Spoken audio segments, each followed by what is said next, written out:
Oi, gente, para você que está aqui no canal Flor de Aruanda. Estive um pouco ausente, né? Faz tempo que eu tô devendo um vídeo aí para vocês. Tive alguns problemas pessoais, mas hoje a gente tá voltando aqui inovando.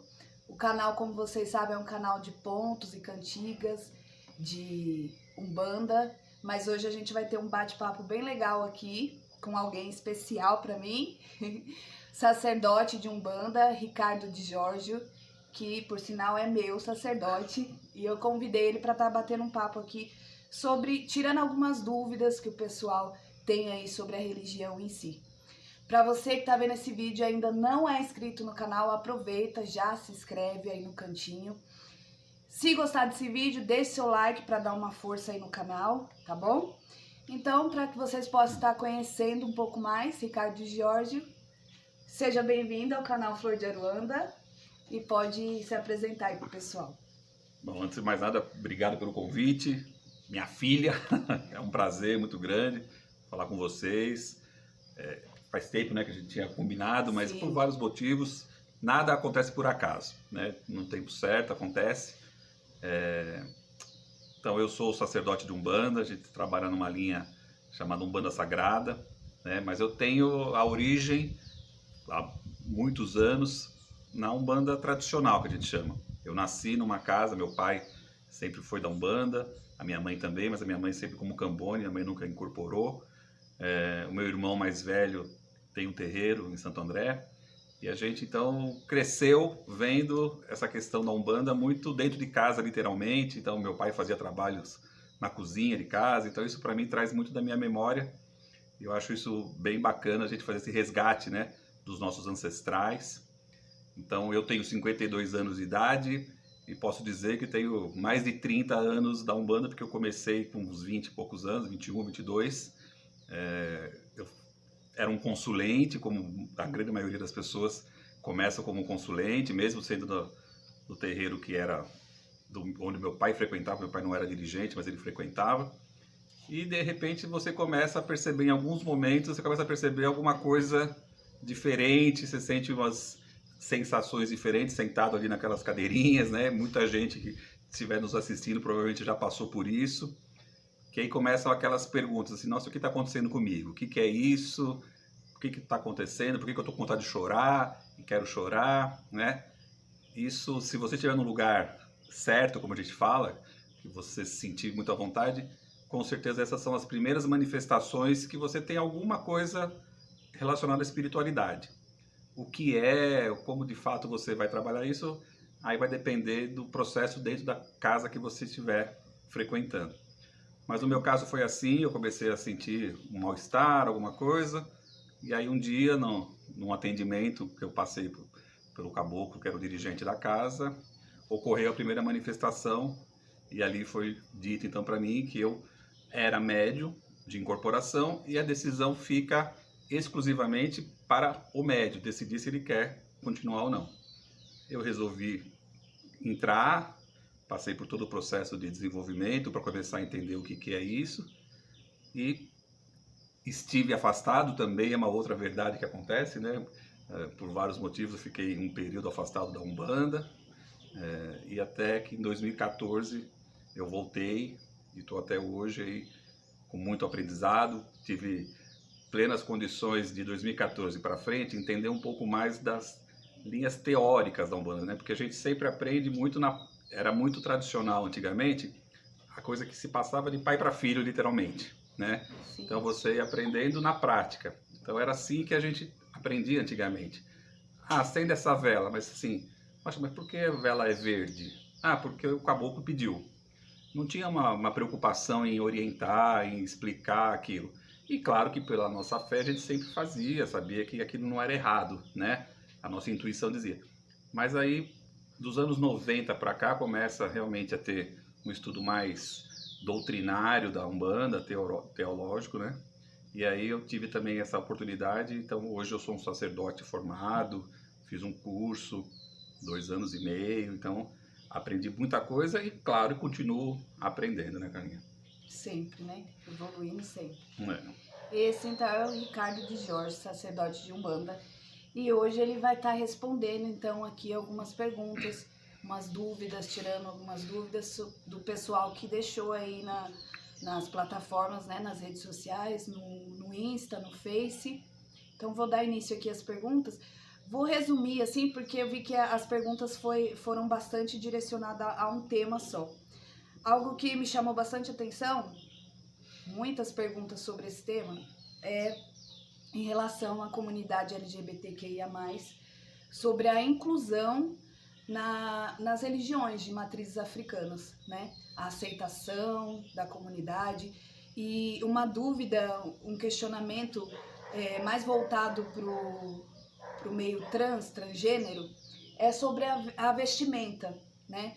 Se um homem ou uma mulher transgênero, se ele chega num terreiro de umbanda para desenvolver, existe uma imposição sobre as vestes que ele tem que vestir. Se ele não, por exemplo, um homem transgênero, ele é obrigado a usar saia, mesmo não se sentindo à vontade.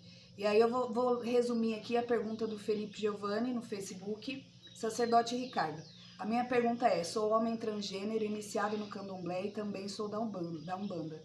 Dentro do candomblé há muitas restrições para nós, pois pela tradição e ritos e funções não posso fazer algumas coisas pela genitália feminina.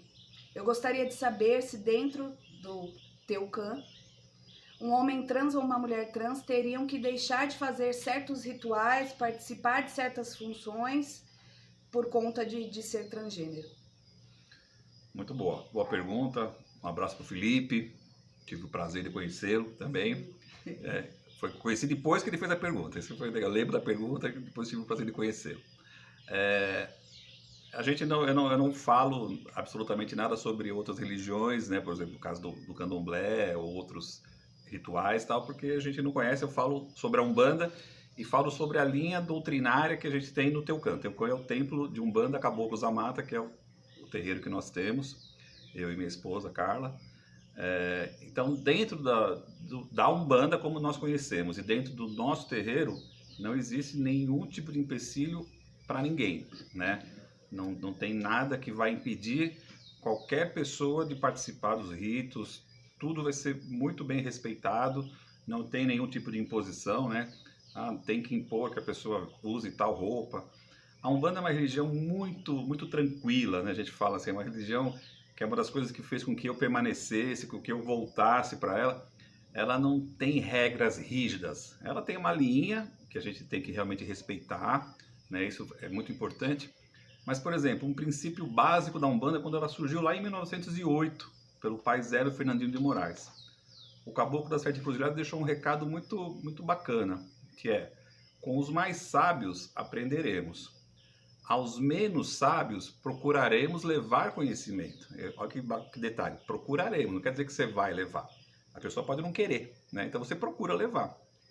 E termina dizendo: a nenhum rejeitaremos. Então essa questão do a nenhum rejeitaremos, acho que responde bem essa pergunta, que assim, não tem nenhum tipo de restrição. Claro que tem sim, aí não importa questão de gênero, não importa nada, é o respeito às nossas linhas de trabalho, a nossa forma de trabalhar dentro do nosso terreiro. Então aí não importa quem seja a pessoa, desrespeitou, aí sim tem algum tipo de problema que a gente vai ter que resolver, tá? Mas vestimentas, a vestimenta da Umbanda, hoje eu não estou de branco, mas quase branco, mas é a roupa branca, são as nossas guias.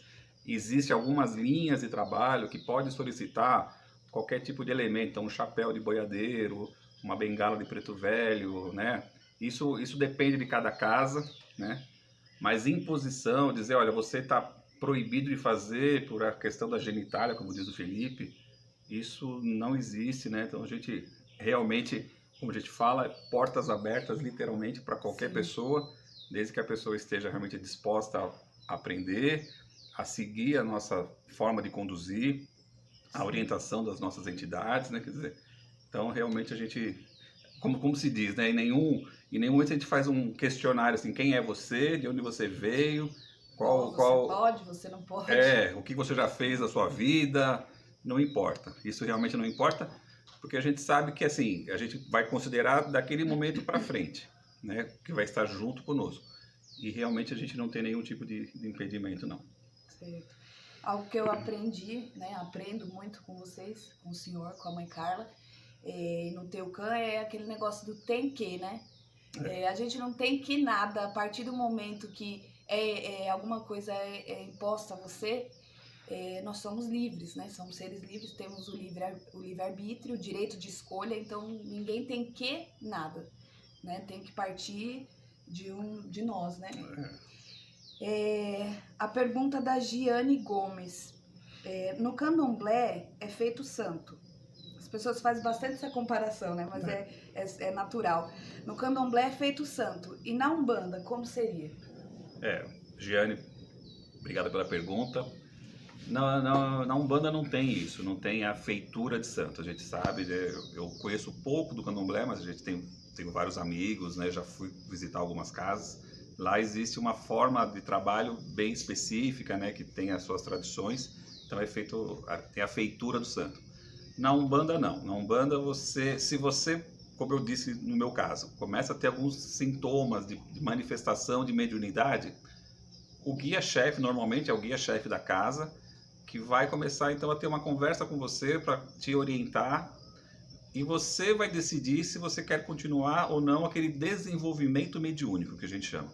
Então nós temos, quem já foi em alguma gira de Umbanda sabe que tem o trabalho da Umbanda aquele dia, e todas as casas têm algum momento que faz fechado para quem são os filhos da casa, que são convidados a entrar, e a pessoa decide se quer ou não, aí vai passar por esse processo de desenvolvimento, onde ela vai começar a ter, como a gente fala muito, a relação de amizade e confiança com as suas entidades.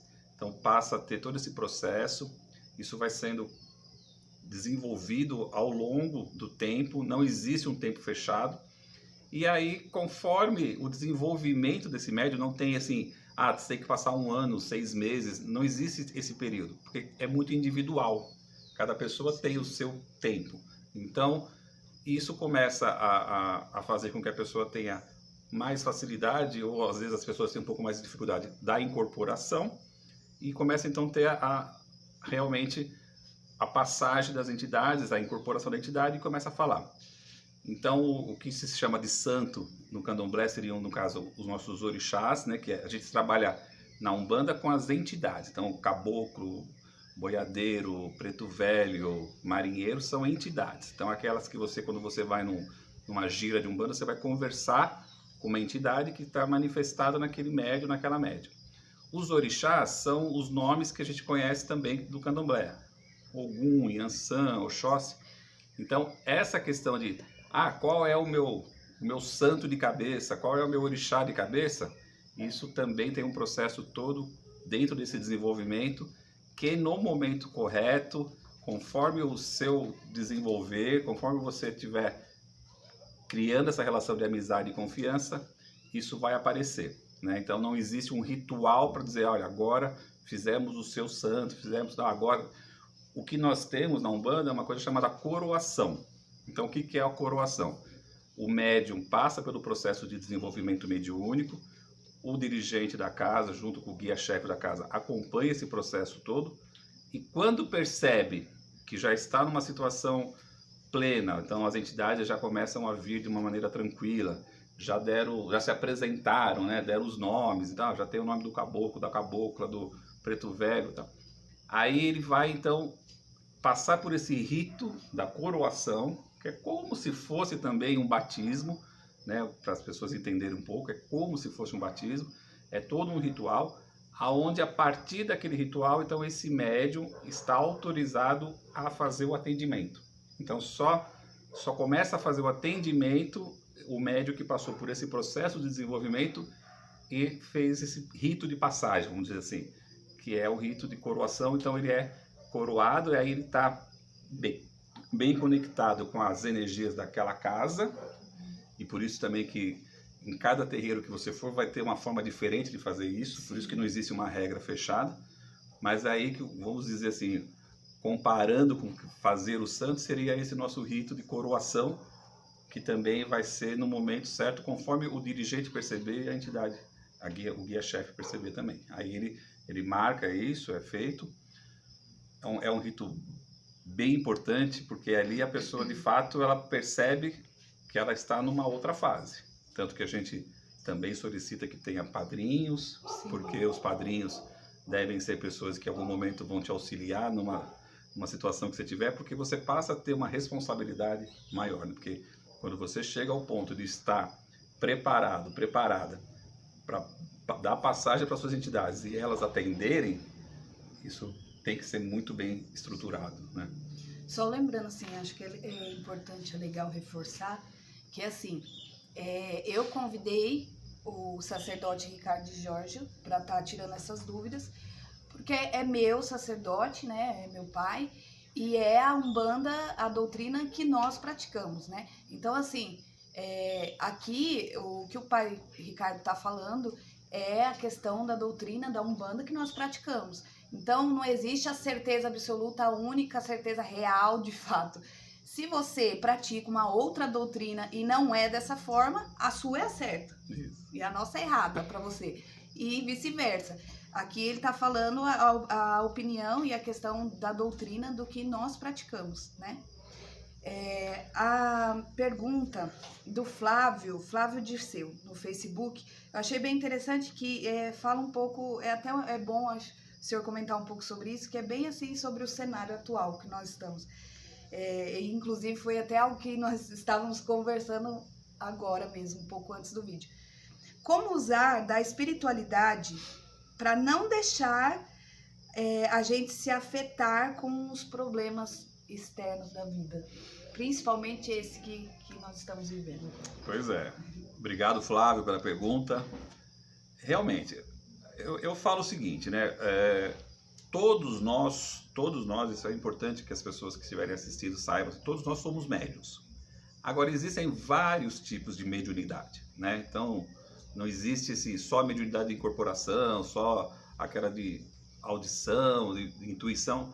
Existem vários, né? Então, para você saber exatamente qual é a sua mediunidade, é você estar num lugar, como disse a Carlinha, acho que é bom reforçar, o que é o certo e o errado. O certo é aquele que você se sente bem. Então, se você frequenta uma casa e você realmente se sente bem, você tem uma relação muito bacana de troca com o dirigente, com a dirigente, isso não existe um conceito que diga, olha, casa para ser certa tem que ter isso, isso, isso. Não, é você que vai deixar o seu coração, a sua mente dizer. Por quê? Isso é uma conexão que você tem com o seu plano espiritual. Então, já respondendo a pergunta do Flávio, essa sua conexão, quando você tem um certo domínio sobre ela, você tem, aí a gente não fala a palavra tem que, mas em alguns momentos ela encaixa. Você tem que usar isso a seu favor. Então, como é que você faz isso? Poxa, vamos falar hoje, pandemia, nós estamos aqui hoje, dia 10 de dezembro de 2020, gravando esse vídeo. Nós estamos em plena pandemia, voltando uma segunda onda, deixando todo mundo assim, bastante preocupado. Como é que a gente vai fazer com isso? Então, quando você tem uma relação muito próxima e bacana com a sua espiritualidade, não quer dizer que você não vai ter problemas, mas você tem como você se amparar, você tem um diálogo que é feito pela sua mente, pela sua intuição com esse seu plano espiritual. Então, se você souber utilizar, isso vai te ajudar muito a não ter uma coisa que é muito forte, desesperança. Porque quando você tem desespero, é porque você não espera mais nada. Então, olha como essa palavra tem um significado muito forte. Então, muitas pessoas hoje vivem em desespero, porque elas já perderam a capacidade de esperar algo melhor, elas não sabem nem mais para onde correr. Então, através da espiritualidade, eu acho que isso é muito bacana dizer, a espiritualidade não te traz resposta pronta para nada e nem é o papel dela. Então, nenhuma entidade vai dizer para você assim, olha, você tem que fazer isso e ponto, se você não fizer, sua vida não vai para frente. A receita do bolo. É a receitinha pronta, não existe isso. Mas você tem esse amparo, esse apoio. Então, você precisa saber utilizar isso a seu favor. E aí, quando você usa isso a seu favor, consequentemente, quem estiver próximo a você também vai ser beneficiado. Porque você passa a transmitir as energias boas, né? Eu falo muito sobre isso, a Carlinha sabe disso, quem frequenta a nossa casa sabe. Nós temos dois lados só, né? Não tem três, são só dois. o positivo ou o negativo. E tem uma linha do meio. Então nós vamos estar ao longo da nossa vida, em vários momentos, pro lado positivo, então quando você está otimista, que você está bem, está... E tem o lado negativo, porque todo mundo fica triste, todo mundo fica um pouco amargurado. Então. A grande questão é você escolher que lado você quer ficar. Você quer ficar do lado negativo? Claro que às vezes muitas coisas não dependem só da sua vontade.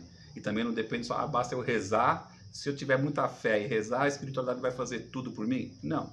Se fosse assim, né, seria muito fácil, né? Mas você tem esse amparo, esse apoio. Então você precisa saber fazer plenamente essa conexão com a sua espiritualidade, né? A gente diz muito isso. Se você se permitir a receber as intuições, muitas coisas vêm de maneira tranquila, calma, né? Sem ficar em busca da receitinha de bolo. A gente fala muito sobre banhos, defumação, como é que se faz, tal. Se fosse só tomar banho de ervas e estava tudo resolvido, nossa, né? Não existiria mais nenhum problema no mundo. Então não é bem isso. Você precisa conectar, fazer as junções do seu conhecimento, do que você já tem como conhecimento adquirido e o que a espiritualidade te passa, né? Para você saber exatamente como lidar melhor com uma situação como nós estamos vivendo hoje, por exemplo. Sim. A pergunta da Larissa Grazielli, do Facebook, é a seguinte: o que você pode nos dizer sobre os valores abusivos e exorbitantes dentro da religião? Sobre a comercialização que fazem dentro da Umbanda e Candomblé? Oi, Larissa, obrigado pela pergunta, sensacional. Nós temos uma questão ética bem importante, acho que vale a pena reforçar isso, né? Cada casa tem a sua linha doutrinária, assim, isso que a gente chama é a doutrina que cada casa desenvolve. Então é o dirigente daquela casa, em comum acordo com as pessoas que frequentam ali. Então eu jamais vou dizer assim, está certo ou está errado, tem que ser feito ou não tem que ser feito. O que eu posso dizer como sugestão é assim, você deixa a sua intuição falar, o seu coração falar, se você percebe algum tipo de abuso. Porque jamais, né, como eu disse lá no comecinho também, a nenhum rejeitaremos. Então você não pode ser impedido ou impedida de fazer alguma coisa dentro da religião por uma questão de falta de recursos materiais, por exemplo. Eu não tenho dinheiro para fazer, então eu vou ser colocado de lado, vou ser excluído, excluída, porque eu não tenho poder aquisitivo. Então isso sim, como diz na pergunta, isso é abusivo, né? Então qualquer tipo de abuso, eu posso dizer para você muito tranquilamente, não está legal, não está legal. Uma coisa é, poxa, um curso, alguma coisa tem seus custos todos, precisa ser feito um rateio. A gente sabe, por exemplo, nos terreiros, normalmente os terreiros não são sedes próprias, então tem a questão do aluguel, os gastos todos, água, luz, a manutenção. Né? Uma gira de umbanda tem um custo elevado, porque é vela, é defumação, é bebida, cigarro, charuto. Então, assim, isso tudo, mas aí vai exatamente de você perceber naquele ambiente que você está, que faz parte desse contexto. O que não pode, como diz na pergunta, a questão abusiva, você perceber alguém que está querendo enriquecer ou ganhar dinheiro, fazer isso ser sua fonte de renda, utilizando-se da religião do próximo, da religiosidade do próximo, quer dizer, então, porque se você quiser, você consegue, né, entre aspas, conduzir as pessoas assim, olha, eu sou sacerdote, vocês precisam me seguir, só que para me seguir vocês têm que fazer isso custa tanto. Então essas questões, que isso não é só na Umbanda, isso em qualquer outra religião, qualquer outro lugar que você viva na sociedade, perceba e deixe o seu bom senso, né? A Carlinha sabe que eu uso muito a palavra bom senso. Se você tiver na conexão plena com a sua espiritualidade, o bom senso vai dizer para você, opa, não estou no lugar certo. Isso não faz sentido para mim. Isso está fazendo com que eu de alguma forma, fique me ferindo, né, emocionalmente, porque, nossa, eu queria tanto fazer aquilo, mas eu não tenho condições, aquilo pode gerar uma frustração, gerar sentimentos negativos. Então, algo que poderia e deveria ser para o seu bem e para o bem do próximo, começa a criar barreiras. E quando cria barreiras por uma questão material, financeira, aí precisa ter bastante cuidado. Então, o alerta que fica é sempre esse: bom senso, e deixe o seu coração te orientar, no sentido de, puxa, estou aqui realmente num lugar tranquilo e tal. Existem vários cursos que são pagos, existem cursos na internet, Você vai ter a decisão, você tem como a gente usa o termo livre-arbítrio para decidir se você quer ou não. Agora, qualquer coisa que seja abusiva, não é bacana. Acho que a Larissa, ela fez também até um pouco dessa comparação da Umbanda e Candomblé, e que é uma dúvida mesmo de muitas pessoas, porque existe essa comparação. Eu não sei também, referente a Candomblé, mas até onde eu sei, para fazer uma feitura no Candomblé existe um valor, né, para dar início ali àqueles rituais, tudo que vai ser usado, enfim. Acho que ela fez essa comparação da Umbanda no sentido de um médium que entra na Umbanda para desenvolver. Tem que ser pago algo para ele começar a desenvolver? Existe um valor fora, né, como o senhor já disse, a manutenção da casa, do chão, né, que a gente pisa, aluguel, água, luz, e os utensílios das próprias entidades, né, vela, cigarros, enfim. Existe algum valor para o médium poder dar início ao desenvolvimento? Não existe nada disso. O que vai ser assim, então não tem custo nenhum, não tem gasto, eu vou ser um médium, não tenho gasto nenhum. Não, você vai ter, né? Tem desde o gasto do deslocamento da sua casa para o terreiro, então se você vai de carro, vai de ônibus, isso é gasto, você tem que pensar em tudo isso, né? Então se eu estou num terreiro que é muito longe da minha casa, então como é que eu chego até lá? Quando você estiver no processo já de desenvolvimento, que as suas entidades começarem a pedir, e aí também cabe um parênteses aqui muito importante, Carla. O que as entidades vão te pedir? Eu tenho que ter um cocar de 7 flechas douradas, de 7 penas douradas com diamante. Então você fala, opa, espera um pouquinho. Entidade nenhuma vai te falar isso. Isso eu posso garantir aqui. Entidade nenhuma. Se tiver alguma coisa, cuidado. Presta atenção se não é o seu ego, se não é você que quer ter algo que brilhe mais do que o do seu companheiro, da sua companheira de terreiro. Comece a avaliar, porque a Umbanda é uma religião simples. É pé no chão, roupa branca, que a gente usa o branco porque é uma cor neutra, a gente usa algumas coisas coloridas dependendo de uma gíria específica, ou o preto e vermelho na linha de esquerda, mas é roupa branca, não tem, tem que ser a roupa tal, do tecido tal, não. Claro que tem gasto, então o gasto sua entidade vai fumar um charuto, vai fumar um cigarro, vai ter uma bebida específica, que não é exagerado também, então não é 1 litro de uísque para cada trabalho. Como infelizmente, sem entrar também na questão de julgar, mas a gente vê por aí alguns lugares que assim, minha entidade só toma uísque 12 anos e eu tenho que ser uma garrafa por trabalho. Caramba. Muitas vezes o médium nem pode. Então, e aí você percebe? Começa a criar empecilho. Sim. Então aquilo que seria um trabalho possível de ser realizado, vão ter barreiras, e barreiras impostas pela questão humana. Aí é a coisa do ser humano. A espiritualidade, jamais. Lembra da frase, a nenhum rejeitaremos, inclusive a nenhum filho da casa.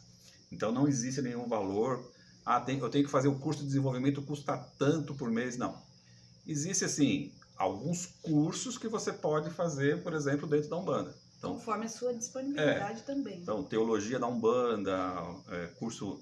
Enfim, alguns cursos que você vai fazer a opção se você quer ou não.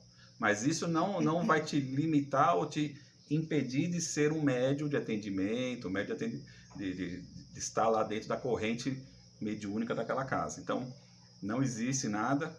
A grande questão, quando você realmente recebeu o convite, que eu lembro quando a Carlinha começou na nossa casa lá, o seu Tupinambá, que é o nosso guia-chefe lá do terreiro, ele faz o convite. Ele não diz assim, olha, você tem que começar a trabalhar. Não. Olha, você está demonstrando que a sua mediunidade, o seu chakra coronário, que é a nossa coroa, ele está dizendo que aqui você pode desenvolver. A decisão é sua, porque inclusive você tem que levar tudo isso em conta. Puxa, eu vou conseguir?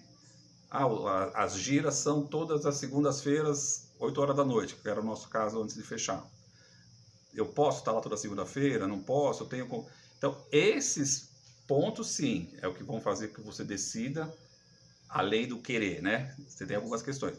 Mas o financeiro, não. O financeiro, não. E mesmo essa questão desse rateio que é feito, isso tudo tem que ter uma responsabilidade de quem entrar, e também é conversar, poxa, poxa, eu não consigo colaborar com X, mas eu consigo tanto. O que eu posso fazer para ajudar? Então, eu vou fazer uma rifa, eu vou cuidar de tal coisa. Isso é muito feito na Umbanda, né? Cada um vem com aquilo que tem, né? Sim. Ainda a Larissa fez uma outra pergunta também, acho que até encaixa um pouco com o que o senhor falou sobre as bebidas, o uso, né, dos elementos caros e tal. Aí ela pergunta, entidade orixá, existe surra de entidade orixá, esse termo? Se eu não agradar o meu orixá ou a minha entidade, se eu não comprar algo, eu tomo uma surra? Não, Larissa, fica tranquila. Não existe. Isso, vamos imaginar o seguinte, né? Vamos aqui sem fazer juízo de valores, mas se eu tenho alguma casa que precisa usar de alguns subterfúgios para manter algumas pessoas comigo quase que por uma imposição, então eu uso esse tipo de argumentação. Por exemplo, se eu sou um dirigente de uma casa, olha, se você não fizer isso, vai acontecer tal coisa. Então, usa a ameaça, usa, né, essa coisa de aterrorizar as pessoas. Então, eu posso dizer muito tranquilamente, né, entidade nenhuma jamais vai fazer isso. As entidades têm uma relação com você de amor e confiança com você. Isso a gente vai entrar numa outra conversa, a gente embarca já, fica aqui um próximo vídeo.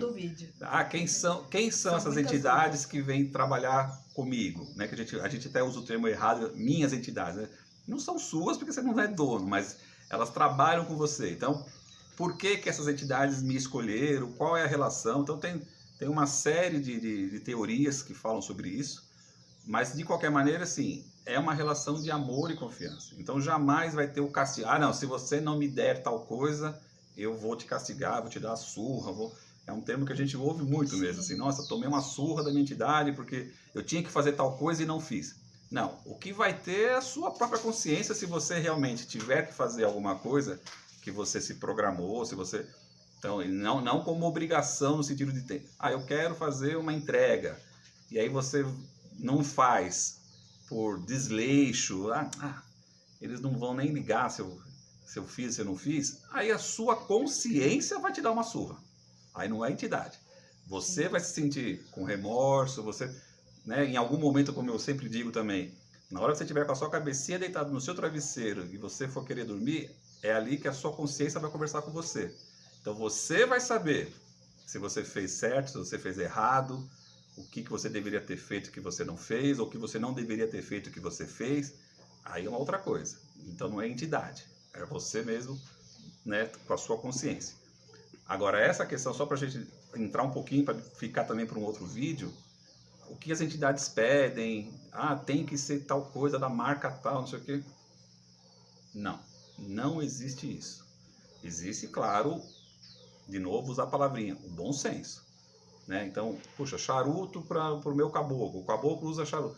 Eu vou comprar o mais vagabundo, o mais baratinho, porque eu quero comprar esse. Aí a sua consciência que vai dizer, de novo, a entidade vai trabalhar do mesmo jeito. Se não tiver charuto, ela vai trabalhar do mesmo jeito. Nós vamos falar também um dia, né, Carlinha, sobre os elementos. Então não é aquilo assim, se não tiver, não trabalha. Não. Então você tem que ter só essa questão do bom senso. Poxa, eu posso comprar um charuto bacana porque está dentro da minha realidade. É uma coisa, né? Agora não, surra, se você não fizer, você vai sofrer tal consequência. Isso são subterfúgios que algumas pessoas, infelizmente, utilizam para ter a coação, né? Coagir as pessoas. Sim. Um exemplo básico aqui, rapidinho. Quando no início da pandemia, fiquei desempregada e a gente firma o anjo da guarda, né? E eu não tinha dinheiro para comprar vela. Aí corri pro pai, não tenho dinheiro para comprar vela, né? O que vem na nossa cabeça? Meu Deus, meu anjo da guarda não vai me proteger, né? A gente já pensa. Mas aí o pai foi e me explicou, não, coloca um copo com água. É a intenção que você coloca, né? Sim. É claro, se você não tiver a condição de comprar uma vela, comprar um charuto, como ele disse, para sua entidade, eles sabem, né? E o que você coloca a intenção também é o importante, né? Não é o elemento em si. Mas aí também tem a outra situação. Se você pode, mas não faz porque não quer, aí é aquele negócio, né? Do bom senso. Bom senso, é isso. Você não engana ninguém, né? Você pode achar que engana. Ah, não vou comprar esse charuto não, porque eu vou gastar o dinheiro com o meu cigarro, prefiro, né? São escolhas. São escolhas, você faz essa escolha, né? Então, a entidade não vai ficar assim de olho, você está gastando dinheiro, você foi tomar uma cervejinha, gastou lá e não comprou para mim. Ela não vai ficar observando esse tipo de coisa, não vai te dar uma surra. Mas aí a gente fala uma coisa que é o seguinte, quando você sentir, e aí quem estiver vendo aqui sabe que eu estou falando, quem já é médium, quando você começa a ter esse processo de incorporação e você fica isso mais tranquilo, começa a ser mais natural, é aonde você criou uma relação de amizade e confiança. Então, quando você tem amizade e você confia, e isso é nos dois sentidos, de lá para cá também, você jamais vai querer enganar a sua entidade. Sim. Você não... Agora, pode acontecer isso, você realmente não ter condições. Então, eu não Sim. tenho... E as entidades sabem exatamente, elas acompanham tudo, elas sabem o que é verdade e aquilo que você está querendo transformar na sua verdade, né? Sim, e tem muito também aquilo como o pai falou, a relação de amizade e a parte ritualística. Eu falo por mim mesma, no início, né, que eu vim de outra casa, a gente às vezes faz a parte ritualística. Eu vou acender uma vela porque eu aprendi que tem que acender a vela. Mas você não tem uma relação de amizade. Você não conversa com sua entidade, você não tem aquela essência de, né, aquela relação. Então, o que adianta o ritual se você não colocou a intenção, né? Então fica uma coisa só material. Só material, só porque é uma regra. Fiz uma chama aparecer ali, é um tubo de cera com um pavio no meio que eu pus fogo. Isso é uma vela que se acendeu. Quando você tem a intenção e você tem essa comunicação e tal, você pode acender aquela velinha de aniversário pequenininha. Vai fazer o mesmo efeito, porque vai depender do que você está, de fato, colocando ali como intenção. É isso aí. Pai Ricardo, fala um pouquinho para nós sobre intolerância religiosa. Foi a pergunta da Aline Casalas. Obrigado, Aline, pela pergunta. Esse é um problema que aí eu falei que eu tenho 30 anos de Umbanda, né?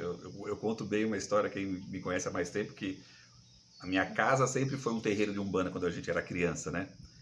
Então a gente jogava bola na rua, como qualquer criança, joga bola, não sei o quê.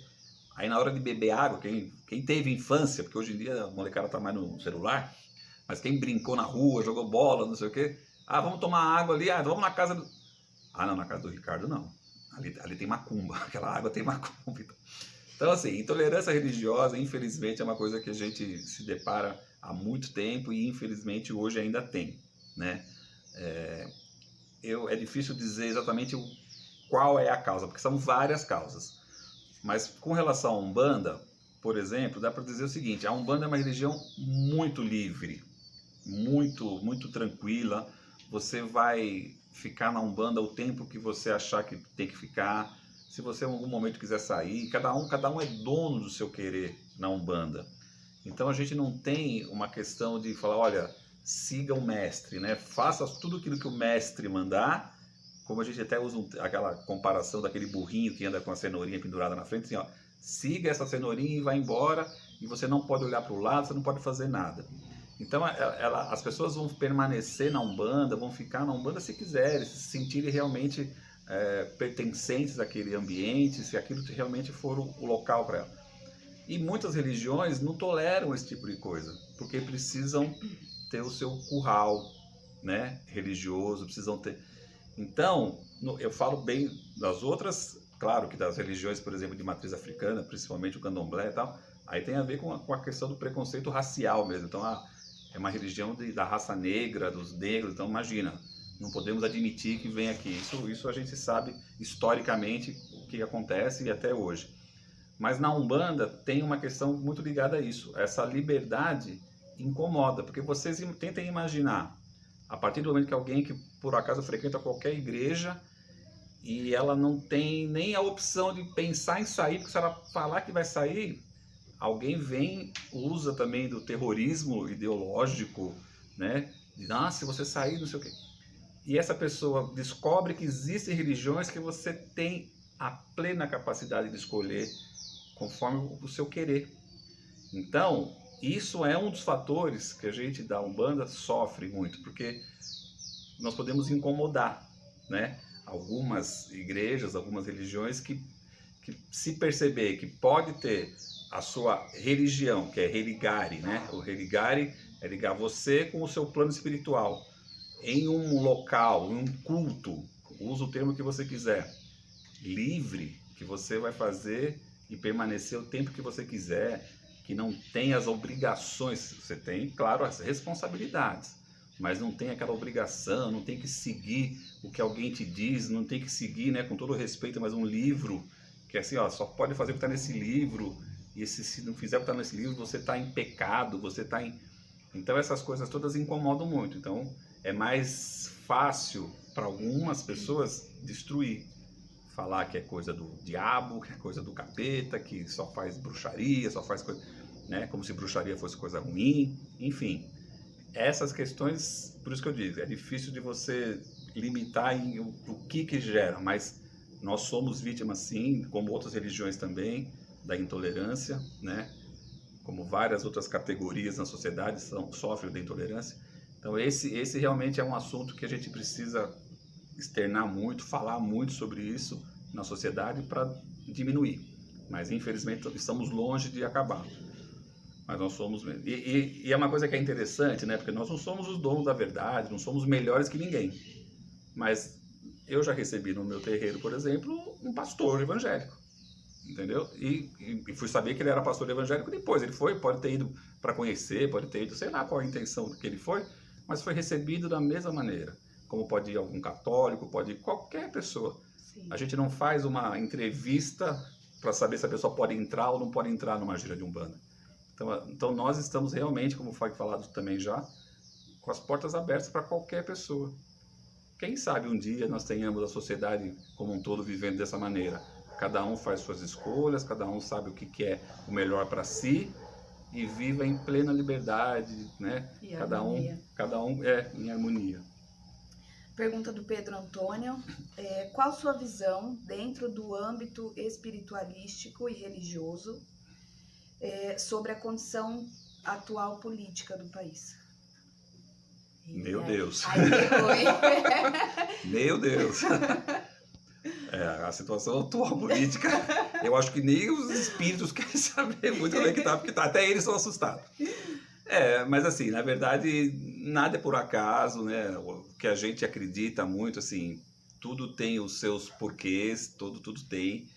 Se nós estamos vivendo isso, em algum momento nós vamos ter um pouquinho mais de condições de compreender o que foi esse processo. Hoje nós estamos no meio de uma situação, claro que não temos como não falar de política, né? Terrível, principalmente para as nossas religiões, né? Nós temos hoje o representante maior da instituição do nosso governo totalmente preconceituoso, uma pessoa que é intolerante ao extremo. Então, isso para nós é mais assustador ainda. Tivemos vários casos ao longo desses 2 anos aqui, de vários terreiros que foram destruídos, depredados e tal. Então, não dá para desassociar uma questão política da questão espiritual. Também vale aqui a gente deixar olha quantos vídeos a gente vai fazer depois, hein?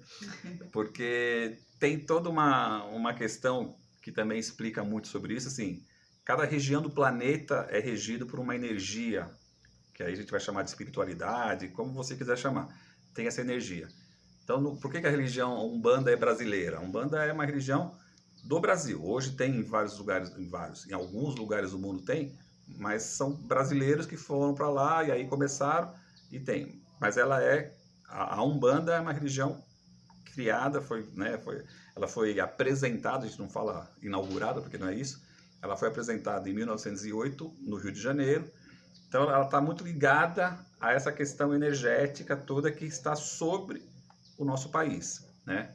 Isso tem várias explicações, inclusive aí também uma explicação que a gente começa até a divagar mais, mas com relação a outros planetas. É um assunto mais aprofundado que a gente pode também depois falar um pouco sobre isso. Então, obviamente que essa energia toda, ela influencia diretamente quem está no poder. Ainda mais hoje que nós estamos com uma pessoa que por mais que possa parecer absurdo, mas essa pessoa foi eleita. Então, assim, uma maioria da população naquele momento, obviamente que foi conduzida a pensar como se quisessem que pensasse. Aí nós vamos entrar em outros detalhes, mas essa pessoa está lá e não foi o golpe, apesar de ter sido um golpe, mas não foi o golpe tradicional como nós conhecemos. Então reflete esse momento energético, espiritual que o nosso país está vivendo, né? Não é uma coisa que anda paralela a isso, ela faz parte. É como eu disse, vai servir, posso adiantar isso, assim, vai servir como um grande ensinamento, um grande aprendizado para nós, quando tudo isso passar, e espero que seja rápido, senão a gente não suporta mais, mas tudo isso vai ser, de fato, um grande aprendizado para coisas que a gente tem que falar assim, não podemos mais fazer isso, ou então, olha o que nós aprendemos e daqui para frente nós temos que tomar cuidado quando for fazer, por exemplo, a escolha política. Então, tem que ser levado tudo isso em conta, né? É claro que a gente também tem, falando um pouco sobre a pergunta anterior da intolerância, muitas formas de você realmente conduzir as pessoas a pensarem exclusivamente, única e exclusivamente igual ao que você quer que as pessoas pensem. E a religião, se for usada para esse princípio, ela funciona. Eu consigo conduzir a minha massa através da religião, né? Como se dizia lá, Karl Marx, assim, religião é o ópio do povo. Ou seja, se ela for mal utilizada, ela conduz o rebanho. A palavra rebanho vem nesse sentido, né? Não é só o rebanho bovino. O rebanho, o pastor, né? Não falando do pastor evangélico, estou falando aquele que conduz, ele pode conduzir conforme ele tiver o interesse. E nós tivemos o caso das igrejas, muitas igrejas participarem ativamente da escolha dessa pessoa que está hoje no governo. Então tem sim uma ligação direta da questão do nosso momento político com a religiosidade, com essa parte de espiritualidade, sim. Para finalizar, então, a pergunta da Aline Casalos, novamente, quais são os passos principais para iniciar um desenvolvimento espiritual? Partindo daquilo que eu falei lá no começo, o primeiro passo é você sentir, deixar que essas emoções, essas sensações possam aflorar em você. Como que você vai deixar? Se você estiver no lugar correto, né? Ah, mas e quem nunca frequentou um terreiro, como é que vai saber isso, tal? Então, a primeira coisa, se você de alguma forma, que eu acho que isso é importante dizer, se você em algum momento, teve uma vontade de conhecer, teve esse desejo, puxa, eu quero saber melhor, eu nunca fui, quero ir, isso pode já ser um primeiro sinal. Porque existem muitas e muitas pessoas que já passaram por esse processo de estar encarnado, né? Nesse período de encarnação, que eram médios, mas jamais tiveram contato com isso, então nasceram, viveram e morreram sem saber, sem manifestar nada, porque em nenhum momento isso foi aflorado. Então, se você começar a perceber que tem algo que te leva a pensar, a querer conhecer um pouco mais, pode ser um primeiro sinal. Aí, o que você tem que fazer? Procurar lugar. E essa procura de lugar é aí que é o grande X da questão. Porque se você não permitir essa conexão plena, você vai ser levado por um mundo fantasioso. Nossa, esse lugar aqui é maravilhoso, porque olha que bacana, que lindo, porque aqui... E aí alguma outra coisa vai fazer com que você decida e não realmente a sua real intuição, a sua real conexão com aquele ambiente. Então é o que a gente sempre fala, e a Carlinha sabe muito bem disso, para os outros filhos da nossa casa também. O lugar certo para você é aquele que você se sentir bem. Sim. Então, quando você descobrir isso eu vou te falar, eu já tive em outras casas, já participei por outras casas, a minha esposa também já passou por outras casas. Em alguns momentos você tem a sensação de que está no lugar certo. E pode acontecer, inclusive, isso. Você tem um período que era importante que você passasse naquele lugar, sim, naquele período. Mas necessário, né? quando começar de alguma forma a dizer, olha, não está muito mais bacana aqui, legal, então, por quê? Você tem que estar conectado. Então, o desenvolvimento mediúnico, ele vai acontecer plenamente, da maneira que a gente chama assim, mais tranquila para você, quando primeiro você tiver percebido que esse é o seu caminho e você decidiu segui-lo. Isso é o primeiro passo. O segundo é estar no lugar correto. Então, você não pode estar num lugar que as pessoas venham para você e falam assim, faça isso. Ah, mas por quê? Ué, porque eu estou mandando. Como assim eu estou mandando? Não tem uma explicação? Não, vem aqui, acende aquela vela marrom ali. Ah, mas por que você acende a vela marrom? Ué, porque eu mandei. Então, assim, você tem que ter o diálogo, você tem que ter a oportunidade de perguntar, de tirar suas dúvidas, que a pior coisa que pode ter, você começou um caminho errado, a chance de você terminar no lugar certo é muito difícil. Sim. Você teria que dar muita sorte, né? Então esse começo já tem que ser um começo que você se sinta realmente satisfeita com o caminhar. Então as dúvidas que eu tenho respostas, eu tenho orientação, explicação. Porque, gente, aí fica como está finalizando, mas assim, um grande recado. Você ser um médium, você ter Também entramos num outro vídeo, que assim, por que eu sou médium, quando que isso foi definido, em que passagem da minha vida. Não existe resposta para isso. Mas existe sim uma certeza que é um dom que você tem. E esse dom, de alguma forma, você conquistou. Então não é, como eu falei, todos são médios? Sim, todas as pessoas são médios, mas agora tem vários tipos. Então o médio de incorporação, aquele que vai chegar a ser coroado e fazer atendimento, ele teve tudo isso como uma dádiva. É um grande privilégio. Só que na mesma proporção é uma grande responsabilidade. Porque você vai lidar com vidas das pessoas que vão estar lá na sua frente, você como médium, e ninguém vai numa gira de Umbanda para dizer assim, nossa, eu vim aqui só para dizer que minha vida está mil maravilhas, eu só tenho coisas para comemorar, eu vim aqui só para dizer. Não, as pessoas vão, cada uma delas com seus problemas. E se você não for um filtro muito bom entre o plano espiritual e o plano terreno, você pode prejudicar demais aquela pessoa que está na sua frente ali. Sim. Então, por isso que é um dom, é uma dádiva, e eu agradeço todos os dias por ser um médium, por ter essa conexão, agradeço e mantenho a minha relação de amizade e confiança com todas as entidades que eu trabalho, mas sei do tamanho da responsabilidade, né? Então, o caminho ele é lindo, maravilhoso, posso dizer que é mesmo, depende muito de como você que estiver nesse processo também fizer a sua entrega, você tem que ser muito responsável, você tem que estudar. O estudar não é só pegar livro e ficar lendo, mas é conhecer, é saber o que está acontecendo com você, o que é uma entidade, por que aquela entidade usa aquele tipo de linguajar, por que usa aquele tipo de elemento para o trabalho. Essas coisas são super... Você não pode fazer porque o outro fez. Ah, eu vou fazer porque eu vi o outro fazendo, é bonito, achei legal e quero fazer igual. Não existe, né?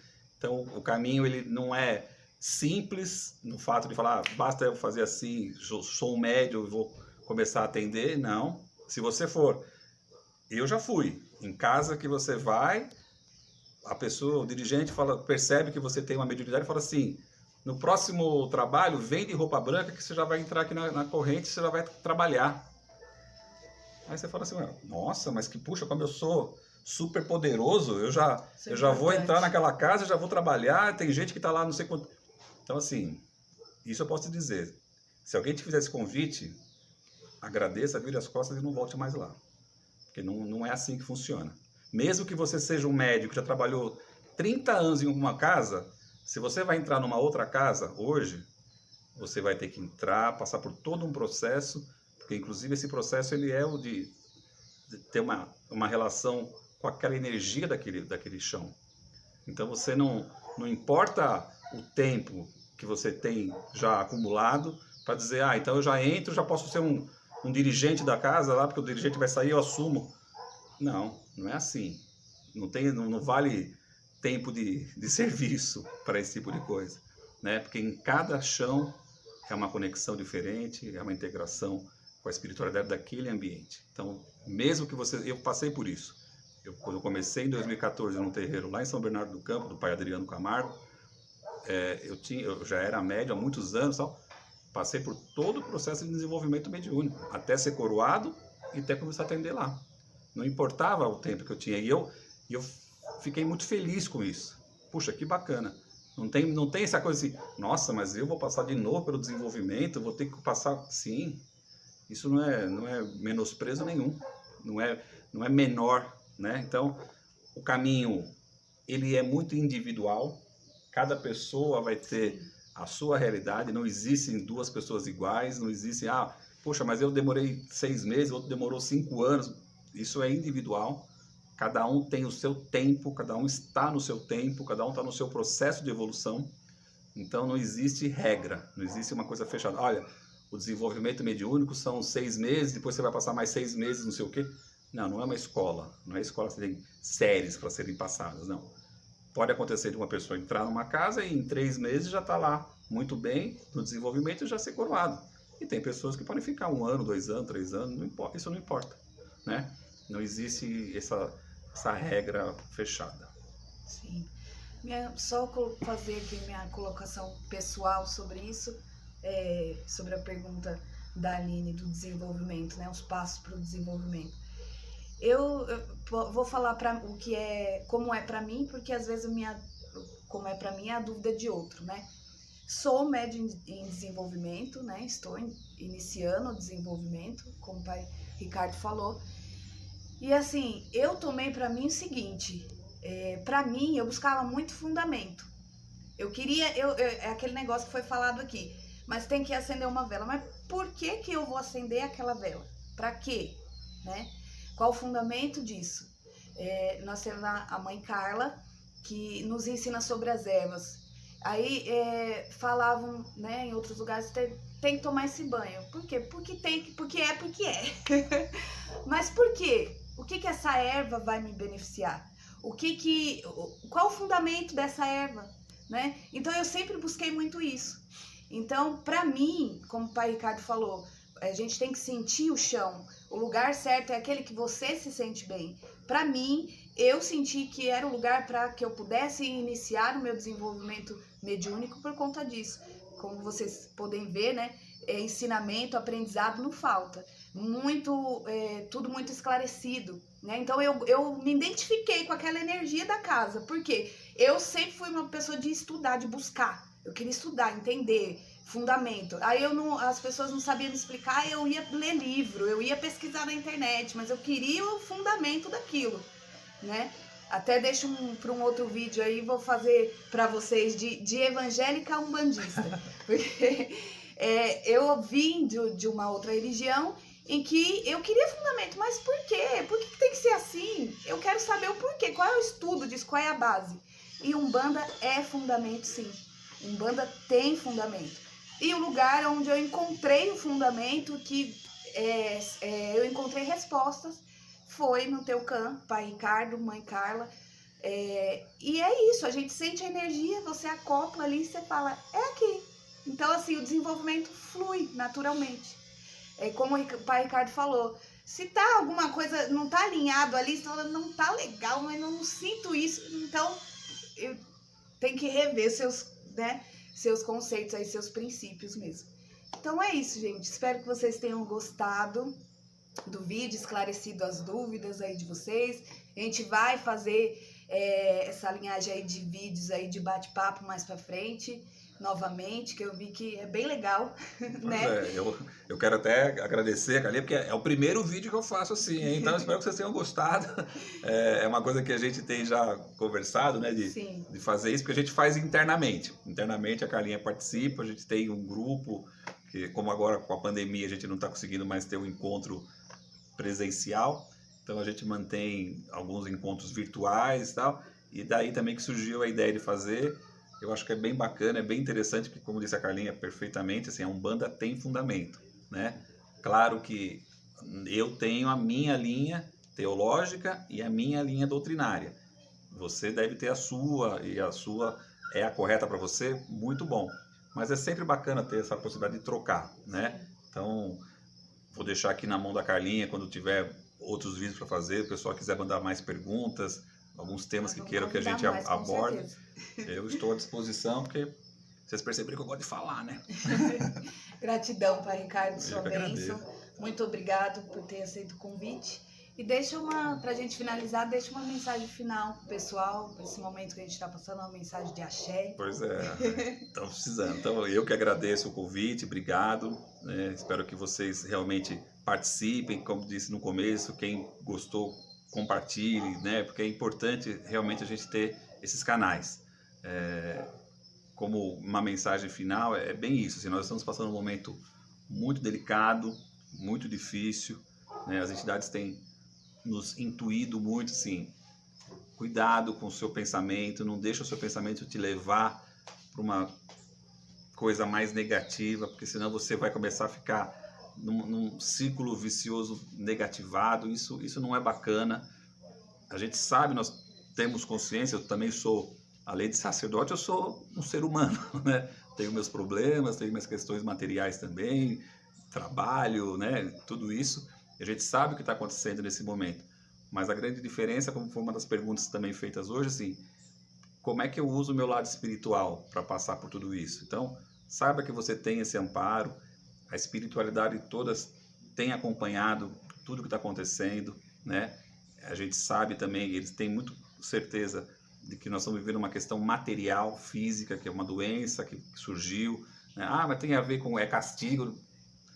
Bobagem, não vamos pensar nisso, mas como que cada um individualmente lida com isso. Então, que vocês tenham a firmeza no pensamento, foque nas coisas positivas, por mais difícil que possa parecer, mas não deixe a sua mente te armar arapucas para que você caia em armadilhas do negativismo, né?